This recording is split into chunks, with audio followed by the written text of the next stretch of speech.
Yo, I thought I'm doing Sean Connery apart from the days when he did Bond. Why not one where he did just really good acting? And I've not been saying if he won an award for this, but I do know the movie won an award. That being Name of the Rose. 1986, Name of the Rose. It's based on the olden times, and you've got Sean Connery, and you could say he's an apprentice, and he's playing a fucking monk. Yeah, Sean Connery, Mr. Smooth himself, is playing a monk. But I don't mind him in this, because unlike Sardos, where I think he was just playing a fucking knob, in this, he really did a good performance. He goes to this place, it's like a big church, it's a bit like a tassel, it's based on the olden times, to investigate murders, and while these strange deaths are happening. Normally I'm not really into religion and religion debates, so no, I'm not sinned or anything, just, it's just too deep for my liking. But in this, it doesn't go too much into your religion and your religion debate and all that. It's just a typical murder mystery. It's a whodunit. And I appreciate that, I like that. And I think Sean Connery does a bitty damn good performance. Some of the murderers are bitty gruesome. You got one and they find him in like a bath of blood with his legs stuck in the air. You got another one, he fell, smashed his head open. But again, it's your typical murder mystery. It's why they're doing it and what's happening.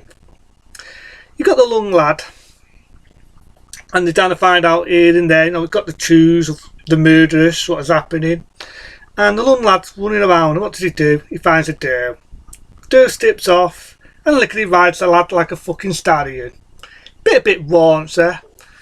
Bit more raunchy than Blood Link and The Link, the film I reviewed recently.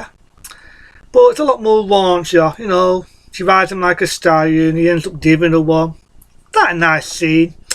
But it's more of a murder mystery, it's not bad for what it is. Again, they're trying to find out. Now, you do get one die. I think he's blind, actually. Yeah, he's blind. No, I'm not. I only wear glasses because it looks cool. And, he don't like humour. If I was to laugh now and somebody told me something funny and that's it, you laugh, to him, it'd be, no, you can't laugh. Laugh is sinful. You should not laugh. Fuck you. If I'm going to laugh, I'll fucking laugh.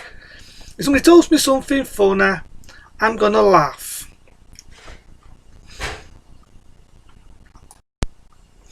And you know what I mean?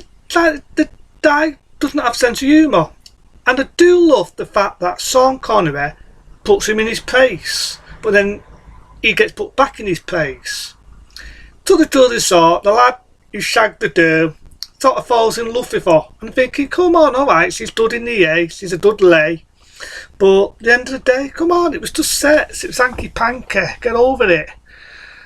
Okay, I admit, I'd probably give her one, but I'm just thinking with my knob as well. But at the end of the day, he falls in love over a shag. Was he a virgin? Did she take advantage of him? But, he falls for her. And to cut the story short, he gets accused of being a witch. This was the era where if a woman says something out of line, there's none of this fucking shit, woman's lip and all this. If a woman got out of line, she's a fucking witch. She's a witch, and she becomes a human Donna de Bab if you're a fucking witch.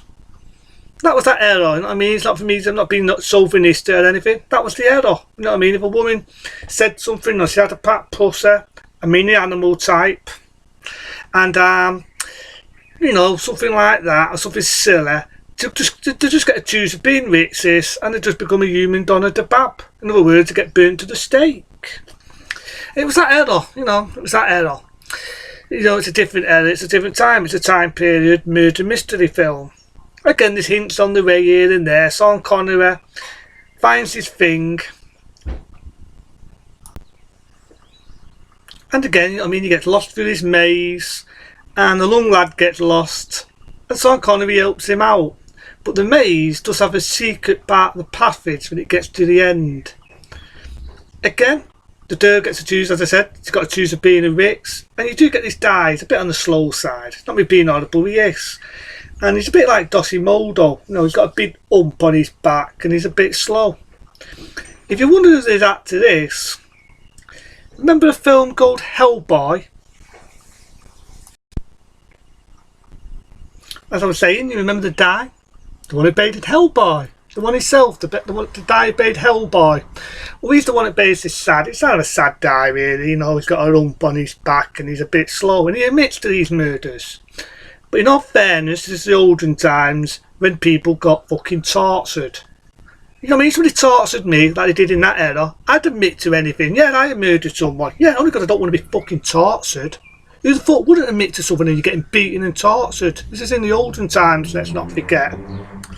But I don't want to give too much away because it's a murder mystery. But if you like films like Name of the Rose and them type of Who Done It and The Reason Why, check it out. It's in 1986. It's a good film. And again, I don't want to give too much away. I'm positive though, I am fucking positive there was two versions of Name of the Rose. There's one where it does to save the girl, and I'm sure there was a version where he walks off with the girl, and there's one where he fucks off and he leaves the girl, you know, the one he had a bit of fun with. I could be right and wrong on that, but I'm sure I've seen a version once where he went off with the girl. I could be right and wrong on that, you know what I mean? But all in all, it's not a bad one. It's a good one of Sean Connery, and it's a good performance by Sean Connery. But yeah, Name of the Rose is a good one. So because that, it's a good performance, and it won awards. Fuck it. 8-star rating. Check it out. Name of the Rose. Other than that, I'm going to be sinful now and have another beer. Until then, see you laters.